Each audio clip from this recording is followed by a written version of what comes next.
Greetings, Earthlings, and welcome to the Friend Zone. I have a few things to talk about tonight. First, we're going to start with Free Britney Spears. Allegedly, Britney Spears is being held against her will at a mental institution. I don't know if you guys have heard about this, but actually this has been going on since January. Somewhere around mid-January, she was admitted to a mental institution against her will. So the details on that is she is actually under a conservatorship. And in a conservatorship, basically someone is taking control of all of your affairs because you are not fit to support yourself or take care of yourself. She's been under this conservatorship ever since the breakdown that she had a few years back. It was about 10 years back, actually. You remember when she shaved her head and she was like attacking people with umbrellas and all kinds of crazy voicemails and stuff like that. So yeah, there was that huge breakdown that she had way back in the day. And ever since then, I think it was a stipulation of her seeing her children or something like that. She had to be under a conservatorship.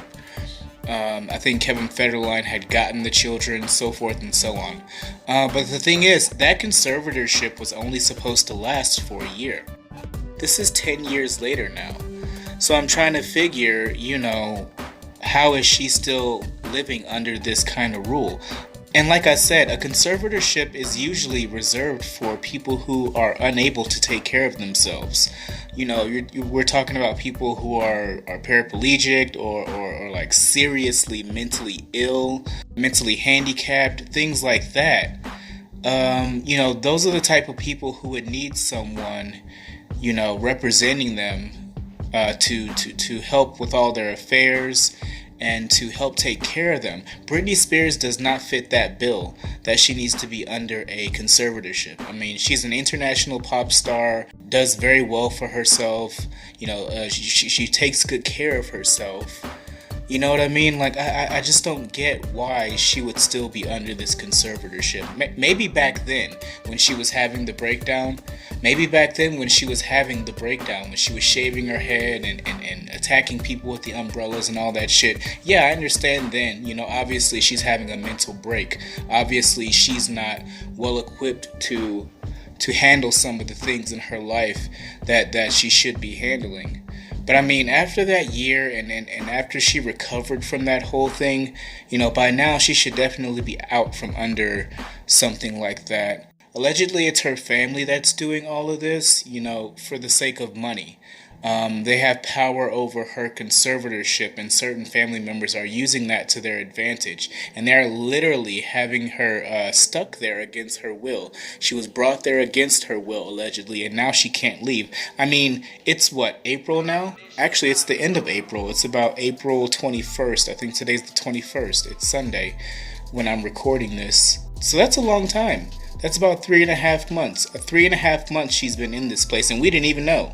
Like, we're just now finding out that she's been locked away in a mental institution for over 3 months now.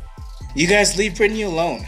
Seriously, I feel like Chris Crocker right now. I want to cry for her right now, because that's such a tragedy that you guys are taking advantage of her in such a way that you have her locked away in this place and being forced to take these meds.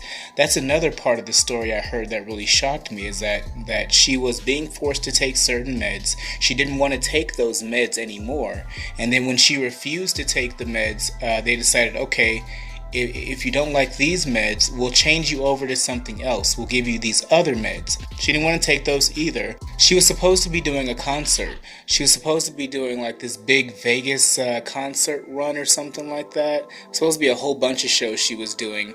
And as a stipulation for her doing that concert, they wanted her to take a certain medication. Yeah, she wouldn't do it. So now she's pretty much stuck there. I mean, it is a pretty complicated situation. It was kind of hard for me to understand initially, but yeah, you guys leave Britney alone. Leave Britney the fuck alone. Me and Chris Crocker, we're gonna get together and we're gonna form a fucking rescue party and get her the fuck out of there. I'm pretty sure she wants to see her kids. I'm pretty sure she wants to live. I'm pretty sure she wants to perform, so forth and so on. I don't know what the deal is and who's pulling the strings behind this whole thing and how they were able to get away so long without any of the public really knowing about it. But I mean, it is a thing now. And yeah, we know. We know. So we're going to be hot on the trail of figuring out what the hell's going on with Britney Spears. K-Fed, if you love your baby mama, you can join me and Chris Crocker and the rescue party for Britney Spears. We're just going to kick down the fucking door in there and start kicking some ass. But yeah, free Britney Spears, y'all. Free Britney Spears. Britney Spears is being held against her will at a mental institution. Moving right along.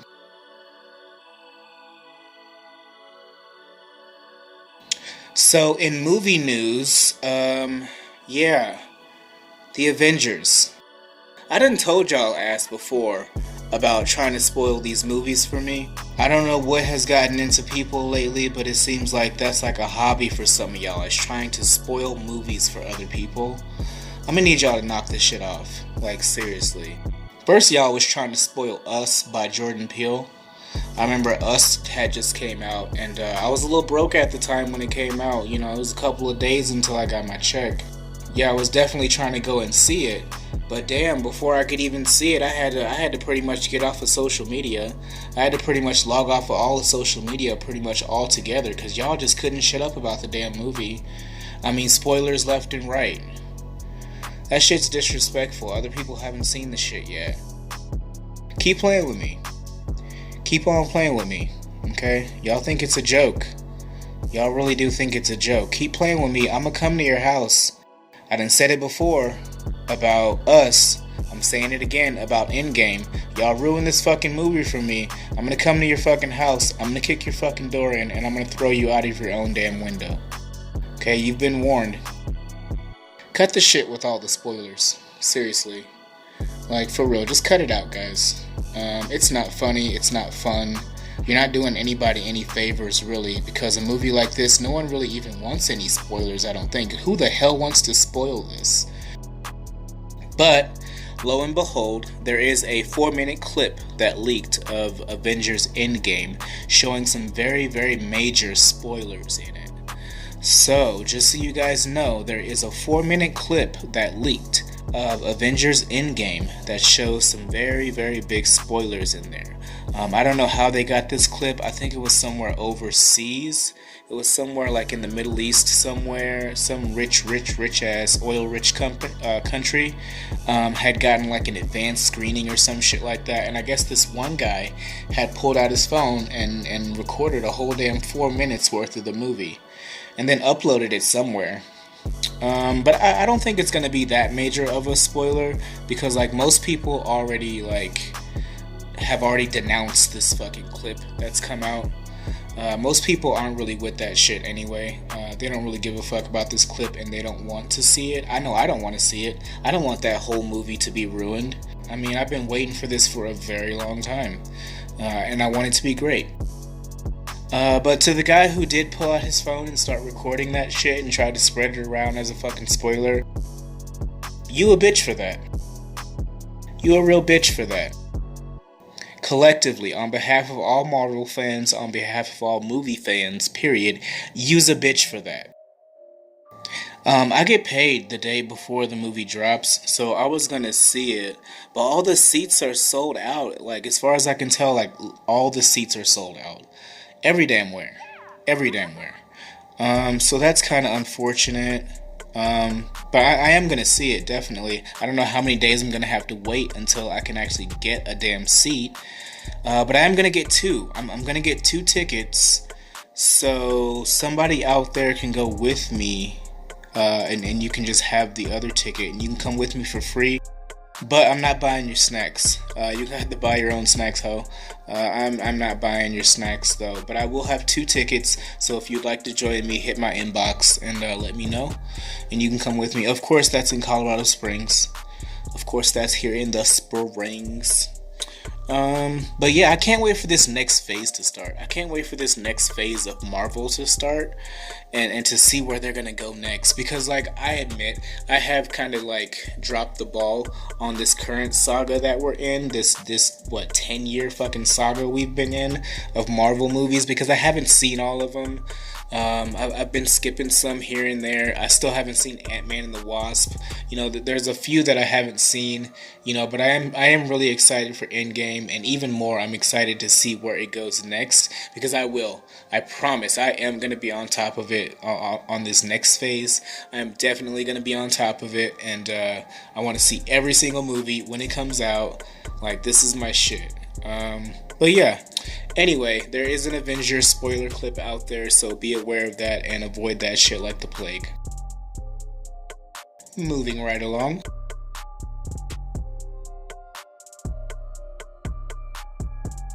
So Method Man and Redman are pretty upset that they made a new How High movie, How High 2, and they're not in it. Method Man and Redman are not in it. They've been replaced by Lil Yachty, the rapper, and DC Young Fly, the I guess social media comedian, internet comedian. Yeah, they were pretty upset. I can't remember which one it was, Meth or Red, but they did give an interview about it a little while ago. You know, stating that they were kind of upset about it because, you know, the movie was their idea, so and so forth. All of the concepts belong to Meth and Red. But the problem with that is Universal actually owns all parts of that movie. Universal owns that movie up, down, backwards, and forward. You know, they own everything from the script to, you know, the actual film itself, behind the scenes footage, all that shit. Bloopers, nigga, all that shit. So yeah, you're kind of asked out on that. Yeah, you came up with the idea, but you pretty much let these guys have your whole idea, and they kind of just ran with it. And now they can do whatever they want. You know, that they have the rights to all of it, you know, from day one, they can do whatever they want now that it's time to make a part two. That's very unfortunate. It dropped on 420, which was yesterday actually. On MTV. I think this could have been like a big production. You know, not to say, you know, a TV movie on MTV isn't cool, but I mean, the original film was, you know, a pretty big production, and it was in theaters and so forth. Had a pretty decent advertising campaign behind it and all that good stuff. Yeah, so like they kind of, well, I'm not gonna say they dropped the ball, because, you know, I'm not sure what their goal was for this movie and how successful they wanted it to be, and what their idea of success for this particular film was. Could have been a major production, but oh well. Moral of the story here is ownership. Ownership. Ownership. Own your own shit. Okay? Ownership translates to own your own shit. Okay, it even sounds exactly the same. Own your own shit, build your own platform, you know, produce your own shit. Don't have these big wigs and these fucking, you know, people all in your fucking business to begin with, and you won't have to worry about stuff like that. You know, own your own shit. I'm trying to own my own shit. You know, my own website, podcast, my show Blunt Talk will be coming back soon. Soon there'll be merchandise, stuff like that. That's the vision, and I'm going to own all of it. Moral of the story and the word of the day is ownership. Like, I literally can't say that shit enough. Sorry guys to just keep repeating it, but damn. Lil Yachty is doing pretty good in the game. He's a decent rapper. He's pretty decent on the music. And look, I guess now he's got a movie deal. You know, he came out pretty big with all of his endorsements and everything. It's good to see that he's done pretty well for himself, and he's been avoiding a lot of these pitfalls that a lot of these other cats fall into with all this legal trouble and, you know, violence and drugs and all this other stuff that's going on. Not to say that Lil Yachty isn't doing drugs, but you don't see him getting arrested or beating up his girlfriend or any of this crazy ratchet ass drama that you see too much in the hip hop community. Nene Leakes plays Lil Yachty's mom, whatever the name of Lil Yachty's character is, Nene Leakes plays his mom. I like Nene Leakes. She's famous from the Real Housewives of Atlanta saga. That ratchet ass reality show. I love that show though. That's the only one I watch really, as far as like ratchet reality shows. I really do like Real Housewives. I was a huge fan of Candy Burrs. She's kind of boring me now. That's kind of why I started watching so much. It's because I was a real big fan of hers. But anyway, moving along. So yeah, DC Young Fly is a lukewarm comedian. A lukewarm comedian at best. I think he's famous, from Instagram and Facebook and stuff like that. He's on this show 85 South. It's like a comedy show. You have to check it out. I wonder what's next for Lil Yachty. I mean, he's done music. He's got all the endorsements. He's doing movies now. I wonder if he'll have like a clothing line or some shit too. That'd be pretty cool. Big ups to Lil Yachty. Big ups to Lil Yachty for at least staying out of trouble and not being in a whole lot of shit all the time. Gotta at least give him that credit. What else? Oh yeah, Friday. I wonder what's going on with the Friday movie. I've heard for a while now that they were gonna start filming. Like, I don't even know if they're even filming yet. I hope it doesn't end up being like Detox and the shit just never comes out. They just keep hyping it up forever. Oh yeah, Detox, y'all. Oh yeah, Friday, y'all. Y'all know the new Friday movie's coming out, y'all. Yeah, right.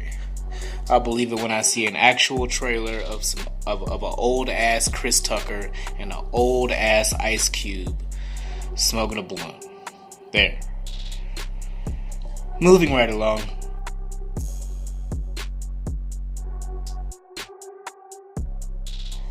So let's talk about Arbys. Arbys will just put anything between some bread and call it a sandwich, won't they? Like, for real, Arbys will take any damn thing in the world and put it between two slices of bread and that shit is a sandwich. I've seen some crazy shit. This commercial I just saw had me cracking the fuck up, dog. Like, y'all will just do anything. They'll put anything in bread. A tire, a fucking can of sardines, nigga, fucking... They'll put 2 cookies in there, a bottle of water. They don't give a fuck what they put between bread to make a sandwich. It's just a hodgepodge of different meats and cheeses and sauces. They don't give a fuck about their consumers at all. They don't give a damn about y'all. They'll serve y'all anything. I couldn't believe what I saw in the commercial either. I'm like, what are y'all creating? What are these monstrosities y'all are creating at Arby's? This is why nobody fucking eats here. That shit was crazy. These niggas took a spicy chicken patty and threw some fucking lunch meat on it, on top of it, and called that shit a sandwich. A spicy chicken patty, threw some lunch meat on the shit, and called it a damn sandwich. I seen that shit on the commercial. I fucking gagged, nigga. What the fuck is this? How you gonna have a spicy patty and actual lunch meat? Like sliced ham and shit. That shit looked fucking crazy. I don't know, is it just me? I don't know if y'all have seen the commercial, but I fucking gagged. I thought it was funny as hell. Nigga, we have all the meats, okay? We have all the meats, dog, okay? We got tuna, nigga, we got Black Forest ham, bologna, we got hamburger patties, nigga. Shit, we got spicy chicken patties that you can put the bologna on. We got fucking gyro meat. Shit, nigga, that shit ain't even from an animal. But I digress. Shit. They do not play about their meats. Arby's does not play about their meats, dog. I'm telling you. Nigga, is that a McChicken or a fucking Jimmy John sub? I can't figure it out. Anyway, yeah, I just thought that was funny. Like, those two things don't go together. Like, you put a breaded chicken patty on a bun and then put some lunch meat on top of it? What kind of crazy ass shit is that? You should be locked away in a fucking mental institution if that's the kind of sandwiches you're coming up with and serving people. And anybody who comes in there needs a mental health evaluation. Okay? Talking to all you Arby's fans. Y'all are gross. No, I'm just fucking with you. Hey, they got a new voice guy to do the commercials. You know, the only thing I really ever liked about Arby's is when what's his name? Oh, what's his name? I forgot the guy's name who was doing the commercials. He was doing the voiceover for the commercials. Oh, y'all know the guy's name. He was in Pulp Fiction. He was getting fucked in the ass in Pulp Fiction. Ving Rhames. Ving Rhames. Yeah, I really liked Ving Rhames when he was doing the Arby's commercials. Those were the funniest commercials. I used to just crack up when those commercials first came out and I heard his voice talking like, "We have the meats." That shit was hilarious. But they have a new guy now. It's the dude that does Archer's voice. I don't know if you guys are familiar with the Archer cartoon or Bob's Burgers. He also does the dad's voice on Bob's Burgers, the voice of Bob himself. He's got a really nice voice too. He's got a very iconic voice, like Sean Connery's voice or James Earl Jones. One of those voices that really stand out, and like just the voice alone is so memorable and so great. He has one of those voices, the Bob's Burgers guy. I don't know his name. Unlike Ving Rhames, he wasn't already popular before he started doing voiceovers and shit. So I don't know his name. I don't know his actual name. But yeah, it looks like Arby's will just put anything between two slices of bread and call it a sandwich. How you put bone-in chicken between bread? Anyway, I'm out of here.